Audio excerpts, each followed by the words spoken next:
Dear Diary, after nearly 3 weeks of navigating the noise, crowds, and constant motion of London, Joel and I escaped to the quiet seaside town of Littlehampton to spend the holidays with family. On paper, it felt like a pause. In reality, it felt like a retreat. It's gonna be so nice.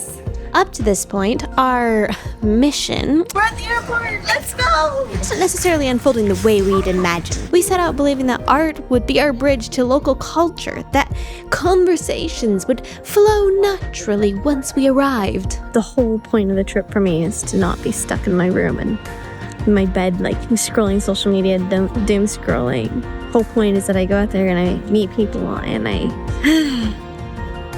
make friends, I guess? Instead, we found ourselves stuck in our own heads, weighed down by shyness and self-doubt. I'm so nervous. Babe. Social anxiety, yeah. We'd somehow convinced ourselves that boarding a plane would also mean shedding the habits and personalities we'd carried our whole lives. That travel alone would transform us into fearless extroverts, casually striking up conversations with strangers. So I totally got way too scared to ask anything. But the truth kept meeting us again and again. Change doesn't happen just because you want it to. So far, in this location, it's hard to find a local. Yeah, a lot of the Most people that are like chilling and not on a mission to get somewhere are very much not local. Just as it was beginning to feel like this chapter would pass and hardly a single meaningful connection would happen, something shifted. My aunt casually mentioned a friend of hers, an illustrator named Sam Hubbard, and offered to put us in touch. It felt small, almost incidental. I really struggle with meeting new people, and then meeting new people right away and having to make a painting of them is like extra on top of it all. But it turned out to be exactly the interruption our story needed. Sam, soft-spoken and reserved on the surface, embodied the very tension we'd been wrestling with. And through him, we were about to learn that putting yourself out there doesn't always look loud or confident. Sometimes it looks quiet and deeply brave.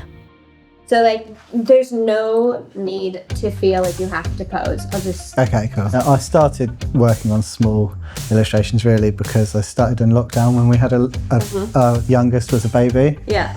And she used to get up really early.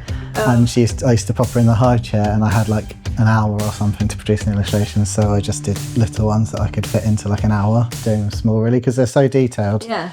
Even something like that. If I do them any bigger, they take like ages. I did a piece about that big for an event last year and it took me like 25, 30 hours. I've always loved drawing really since I was a child, but lockdown gave me a bit more time to kind of play about with different styles and it kind of grew from there. I started an Instagram account and started getting quite a lot of followers, which was really nice. And that it was just quite organic. Then from that, I sent out some more targeted emails to brands that I wanted to work with. Once you get going, it just becomes a everyday, I literally do it every day. The inspiration for my style comes a lot from, I do a lot of reading and a lot of spend a lot of time in nature. I draw a lot of birds, don't really like drawing straight lines.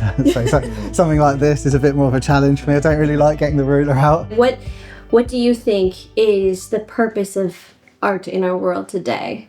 Okay, so that's quite an interesting question. I think it's kind of shifting. Obviously, a big subject is AI at the moment, but art's just one of those things which is made to be enjoyed, really, isn't it? So I just love that in such a kind of serious and sometimes quite problematic culture that we live in, it's a bit of an escape. It's like theatre as well. You go to the theatre and there's not any, you don't have to go to the theatre, but it's just kind of pure enjoyment and everyone gets something different out of it, don't they? Is there a piece of art or a project you've worked on that you're most proud of?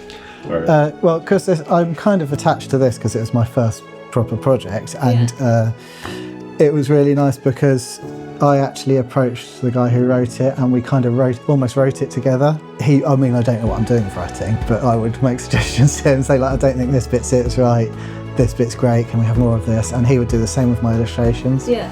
Do you have any advice for young artists or emerging artists? Yeah, I think just keep experimenting till you find your style. If there's people you want to work with, don't be afraid to reach out to them and ask, because literally the worst thing that's going to happen is they're going to say no. Yeah. And more often than not, you're surprised at how positive their reaction is. So just go for it, really. And there it is. You don't have to be the most charismatic extrovert.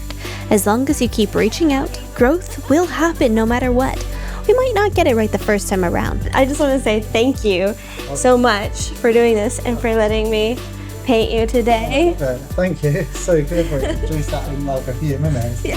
Thank you. Thank you for coming out here and sharing with us. As long as we keep persistently trying, change will slowly make its way. Hi, it's Becca here from the future, and there's just something that I have to do. It's not a secret, but I really want to paint and interview Phoebe Waller-Bridge. Sam encouraged me by kind of saying just reach out to people. So I happened to locate the contact info to Phoebe Waller-Bridge's agent, and I'm going to send them an email right now to see if they would be down to have Phoebe Waller-Bridge sit while I paint her, just so I can say thank you. Phoebe Waller-Bridge really inspired me to write my own one-person play.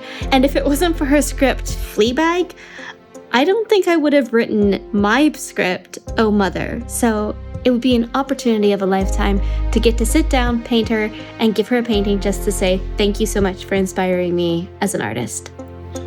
I'm gonna send. Should I hit send? Yeah.